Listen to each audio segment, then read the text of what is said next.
Everyone, it's Plastic EP coming in from Melbourne, Australia. And let me tell you, I got Joe Robinson.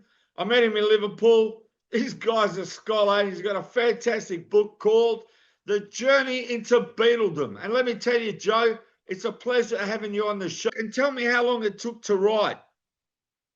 Right. The research took me about 15 years. I wrote it in 2015, but I've continually updated it since I found new information out about the Beatles. So the last version come out about 3 months ago. So 10 years. Now, just 10 tell years, yeah. about basically what your book's about.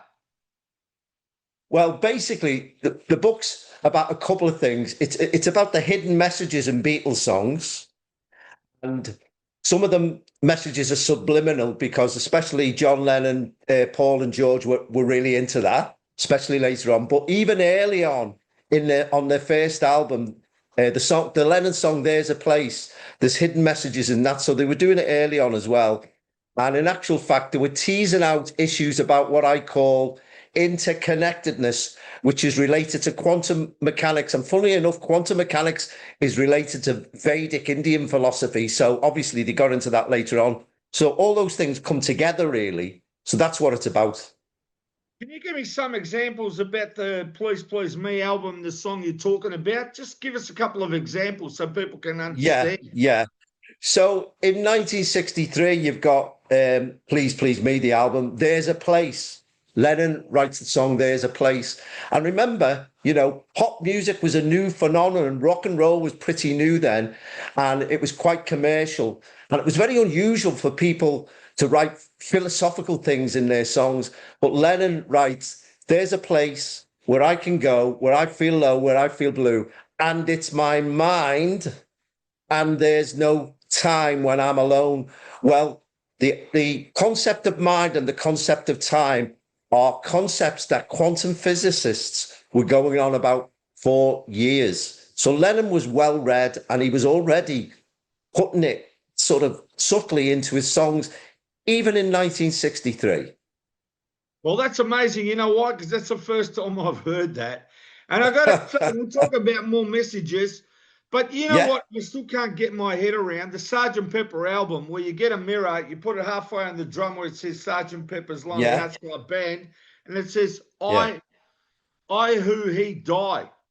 I mean, I can't get over how you can even contemplate and make that work. I just don't understand. I still can't understand how they could actually do that before they called the album Sgt. Pepper Lonely Hearts Club Band. And they got that when that Paul and Mel were together, and they had a salt and shaker, and they came up with the name Sgt. Pepper. Yeah, absolutely. Yeah, when they're on the plane. Yeah, the thing is, see, the Sgt. Pepper's Lonely Hearts Club Band is a quantum album because at the time when it was first came out, everybody thought that all the ideas in it were interconnected, like the idea in quantum physics. So it stood as a sort of psychedelic whole. But in actual fact, in some ways, the songs were written separately. So it reflects what's called the idea of quantum superposition. That means those ideas are popping in and out of existence every second. That's why it's a quantum album. And the follow-up album, the White Album, the Beatles, was a quantum album for the opposite reason, because whilst it was called the Beatles and they were supposed to be together as a whole, in actual fact, the songs were written separately.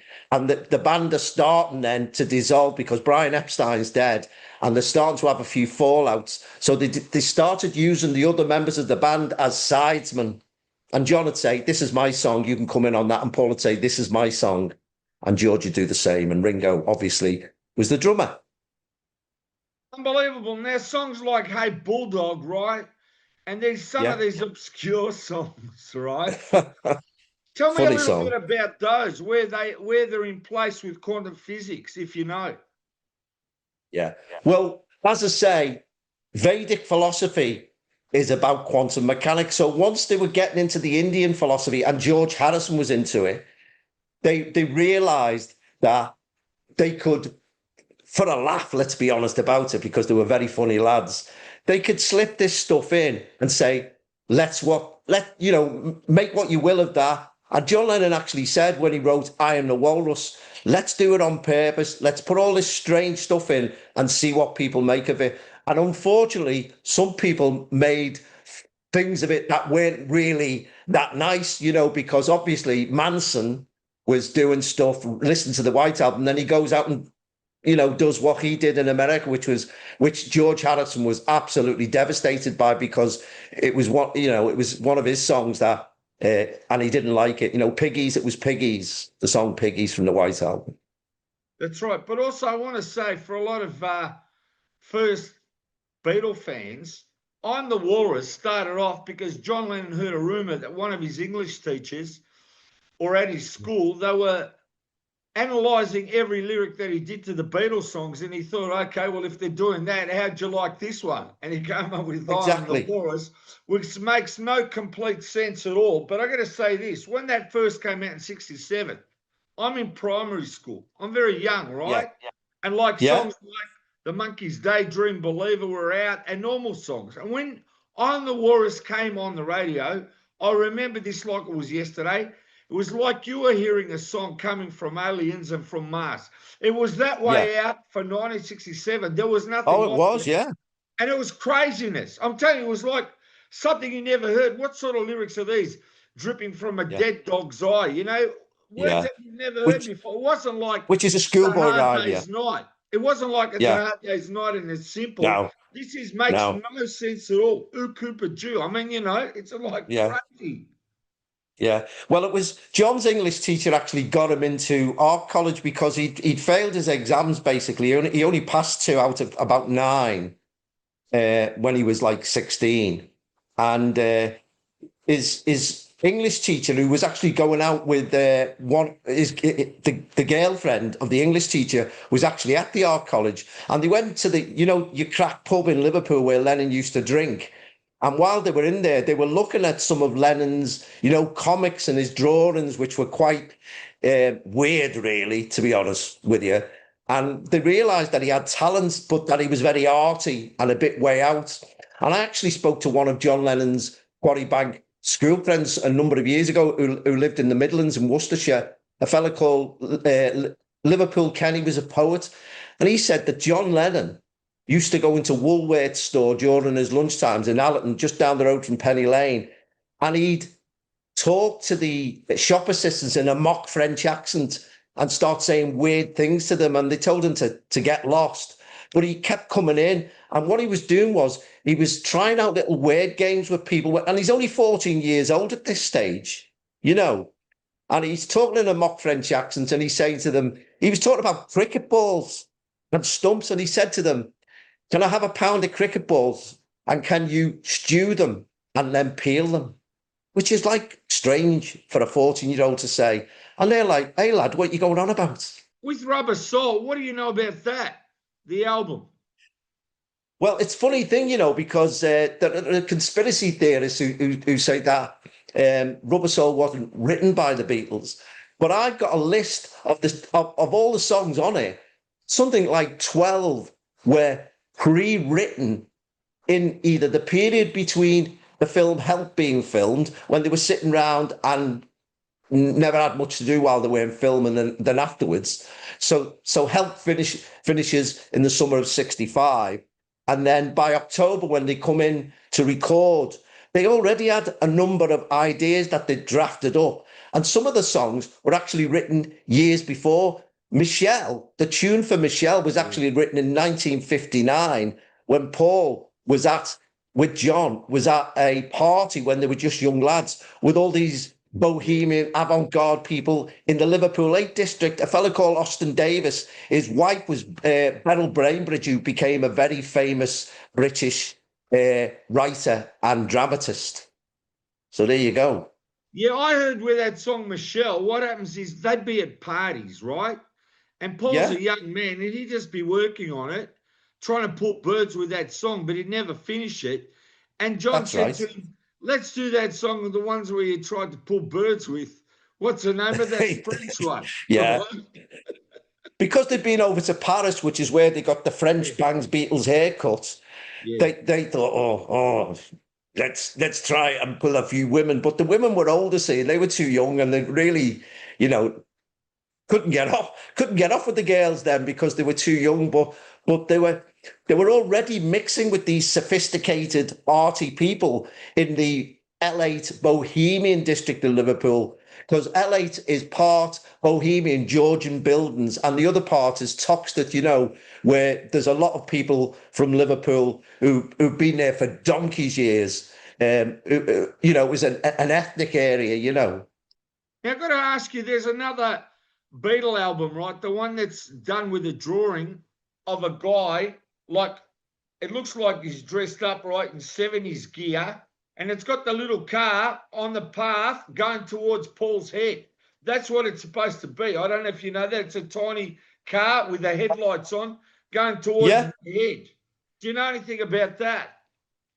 Well, Paul, I think it was Boxing Day. I think it was 1965 Boxing Day. Paul did have a moped accident. Yeah. He was with Tara Brown, who was visiting him. And he'd moved his dad into Heswell on the Wirral, which is, I go there drinking quite a lot. It's quite a posh, affluent part of Merseyside. Yeah, I went there with the bus. Yeah, it's great, yeah. In fact, I think I'm going there. I'm going there tomorrow, actually. I'm going there tomorrow. That's the place, Rembrandt. Yeah, that's right, yeah. And what happened was he has an accident and cuts his lip and the gash in his lip, and he had to get it sewn up by a family member. And in actual fact, those family members who lived there, some of them used to live in Huyton, where I'm from, and the Auntie Gin only lived over the road from me, Auntie Gin, and where my dad lived, the guy that unfortunately attacked George Harrison, he lived 2 doors from me. So, I was sort of connected, involved with some of these people. And then I got to know Bob Waller and John Seddon. And John Seddon was a business partner of Ringo Starr. So through the years, with me being a big Beatles fan and being on the outside as a fan, and that's what I am, I'm a fan. I started to get to know these people who knew them and found out a lot more about them as people, even though I'd never met them. I did get the opportunity to meet Paul McCartney, but I turned it down because I wasn't interested in them as individuals. I was interested in the mania. So the book's about the mania as well. And the things you've just been talking about, it was like a biofeedback loop. The mania is coming at them, and then the Beatles are saying, well, what do you think of this? And what do you think of this? That because they're just cheeky lads from Liverpool, clever lads, but just cheeky lads who like to go out for a pint and like to go out with the girls. You know what I really don't like, right? I want to get this point over to everybody. When the Beatles first hit it in 64, and they were the biggest thing in the world, the media just came down on them and just tried to pull them down from where they were. And every time you had an interview with the Beatles, they were saying, when do you think the bubble's going to burst? When do you think the bubble's going to burst to the Beatles? And at that point, you'd think they'd give up and say, well, we've had enough because we're sick of you just hounding us and keep giving us negative vibes. But instead, that was a very difficult time. When you're at the height, and then these people in the media trying to bring you down and saying, oh, you're just, you're either a joke or you're a fad, you're not going to last, what are you going to do when it's all over? And that, I didn't find that fair because they were going from strength to strength to strength while everyone was trying to pull them down. And that doesn't happen. Absolutely. See, the thing was that before the Beatles, the music industry was, especially in the UK, it was a cottage industry, and it was, okay, let's get these singles out as quickly as possible, make lots of money, and then ditch that artist and move on to the next artist. So it was normal for most artists to have a short shelf life. The Beatles turning popular music from just a commercial thing into an artistic thing, and then young people, especially not just in Britain, but all over the world, in America and Australia, everywhere, cottoning on to that and saying, actual fact, this is really interesting. It turns it into an art form, and then the LP, the long playing record, becomes an art artifact and becomes part of that artistic thing that we're still looking at today with these culture wars. You know what I mean?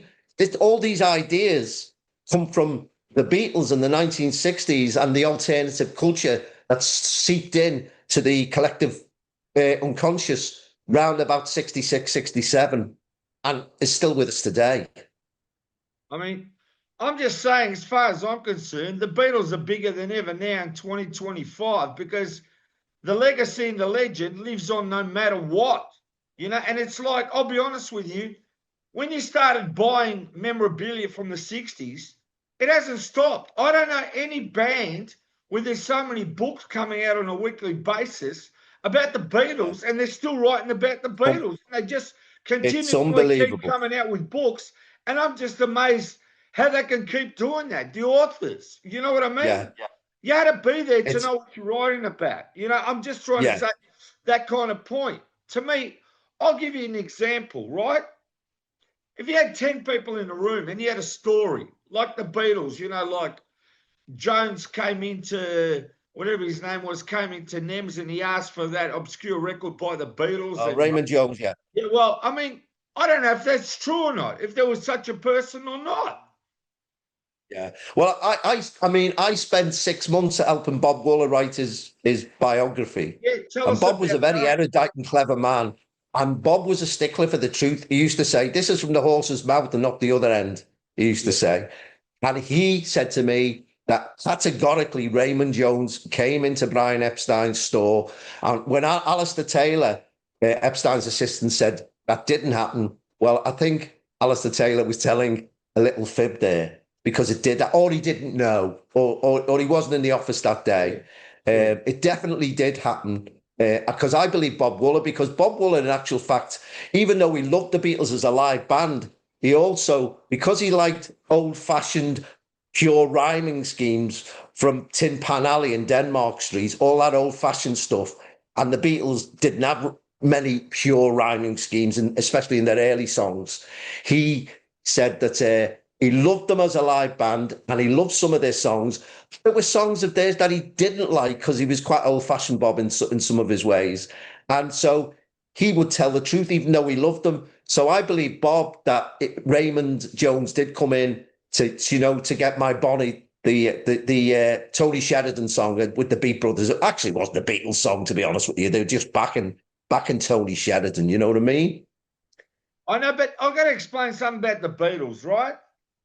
You've got the Beatles, and when they hit it big, they're the smiley, happy, great guys, you know, that image.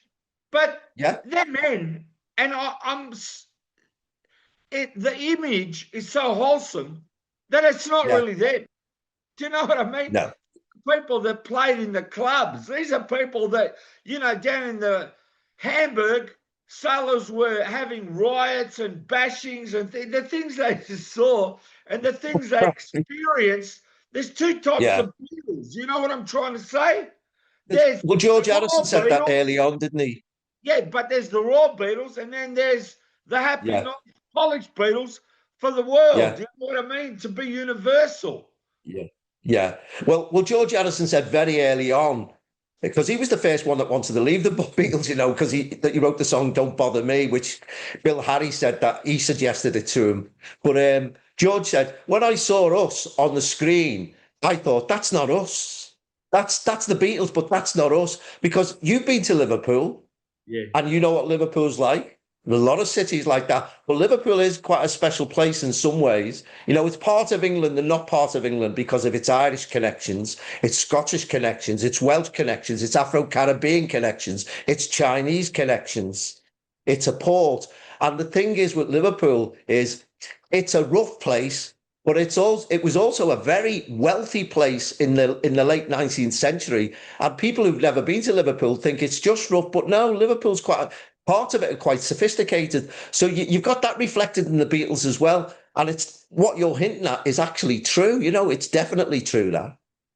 And also, I got to say, when the Beatles were put in suits, I went on a bus tour, the magical history tour with Charles Frozen. And what happens is, we went to that place where the Beatles first wore their outfits for the first time. It was like a hall. pulled up outside and they said that's the first time the Beatles wore the Beatles suits. Now, what a lot of people don't know, right? First generation fans is the Beatles wore the suits and they had their buttons done up at the top. And John Lennon used to rebel and undo his button, and Paul would come along and do it up. I don't know if you heard that. See, John was a rebel and Paul was a bit more charming. But Paul could be very stubborn as well, because when his father, Jim Mack, turned round to him and said, look, I don't know what you're hanging around with that John Lennon for. He's a teddy boy. Paul would be stubborn and say to his dad, well, no, I like him, and I'm hanging around with him. This is before they were famous when in the Quarrymen. So John was a rebel. Paul was stubborn, but Paul was savvy enough to know that if you wanted to make somewhere in the old-fashioned UK music business, sometimes you had to play the game. And once you won the game, then you could be yourself and do what you want. But and in some respects, Paul was right in that regard. But Lennon was so well read, so savvy in a different way. And George Harrison was nobody's fool. George Harrison was called the peacenik Beatle. He was into peace and love and spirituality. Right. But if you got on the wrong side of George, he'd nut you when he was younger. So that the complex characters. You got to understand, as far as I'm concerned, in 1964 and even now, I'm just saying, Ringo Starr is the most famous drummer in the world. He's held that without position. a doubt. That's just how it is. He is the number one world famous drummer. That is him. And that's the same as the Beatles. Paul McCartney, the world's number one famous bass player.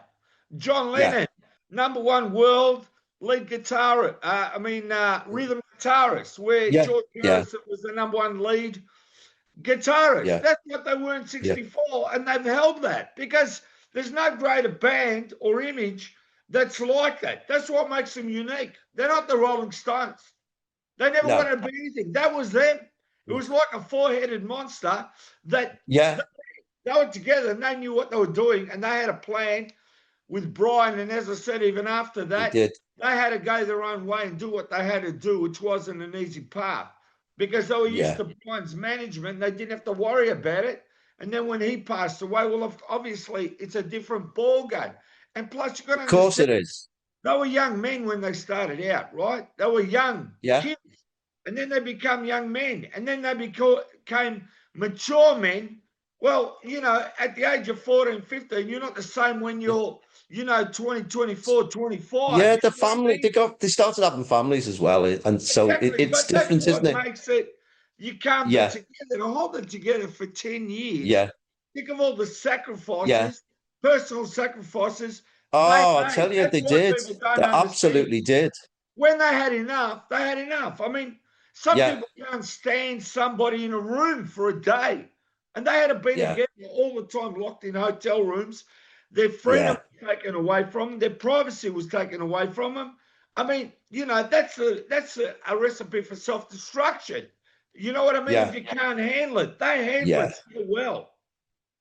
It was a natural thing from 1960 to 70, and then they broke up at the right time, in my opinion. In the book, I called them the four square goal, and McCartney called them four square because he said, we were the four squares of a square, and nobody else other than our friends from Liverpool and a few people in London could infiltrate that square. And they were a golem because that's a Jewish monster, and Brian Epstein was their manager, and lots of other creative Jewish people during that period helped the Beatles. You know what I mean? Those people were clever people. I'm not talking about what's going on today. It's a different ball game today. I'm not talking about that because obviously that can be quite controversial. But the thing is, they split up at the right time. Whereas even though I like the Rolling Stones music, the Rolling Stones went on and on and on and on and on. And it's a completely different ball game from them. John said, I like the Rolling Stones as soon as they stopped copying us. Yeah, exactly. Well, the Beatles wrote the first hit, didn't they? So there you go. But but I just want to say, with I Want to Be Your Man, I just want to say, we know that was a throwaway song to Ringo. And then John said, what did you think? We were going to give him one of our good songs. Exactly. Well, there you go, see. So, clever lads. But at the end of the day, you know, the Beatles were organic. They were organic. They weren't a boy band. They were organic. They'd been over to Hamburg and seen a lot of really strange stuff. You know, they weren't manufactured on TV. And you know, where I live, where I am today, it's just down the road from Littleton Town Hall, and Bob Wallace said they exploded on a jaded scene because they'd been to Hamburg. When they come back, they go to Littleton Town Hall. It's now actually my doctor's surgery just down the road. It's now a doctor's surgery, that's where my doctor's is. And anyway, so they exploded on this scene, and because they've been playing like 7-8 hours a night, they absolutely transformed themselves. Because before they went, you know, even Bob Wallace said, you know, people were saying, don't send that bum group, the Beatles, to Hamburg because they're no good. But they became this unbelievable live act. And of course, John and Paul, especially early on, great songwriters. You know what I mean? And then George starts cottoning on to what they're doing, and a bit later on, he starts getting involved as well. So, you know, the chemistry, I call it the alchemy. Once the four square Golan got together, the four of them, it just went bang, didn't it? And once they hit America, bang. And of course, they went to Australia, the biggest crowd you have ever seen. I think it was in Adelaide, was it? The biggest crowd you have ever seen anywhere. Unbelievable.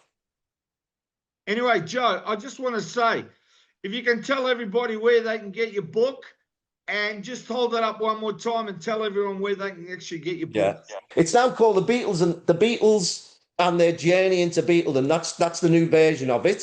And you can get it on Amazon. You can get it in Kindle. You can get it in paperback. And last year on Amazon.com, it was actually at #1 in pop biographies for a little bit. So, and you know, as something that just started out as a hobby, let's be honest about it, I was made up with that. So you can get it on Kindle, you can get it in paperback, you can get it in hardback. So there you go. Everyone go out and buy it. And I just want to say I had a great time there in Liverpool. My favourite place was the Beatles Museum. I think that's one of the greatest places with all the Beatles stuff in there. And it's fabulous, I went to the Cash Bar. That was fantastic as well. I mean, so many great places to go to. The Adelphi Hotel there for the Beatle Week, where the main event was held. That was unbelievable too. And I just want to thank everyone for their hospitality. And Liverpool is a fantastic place, and everyone in the world should get there for Beatle Week. I want to thank you again, Joe, and we'll continue on with the show another time. All right, Plastic EP, that's great.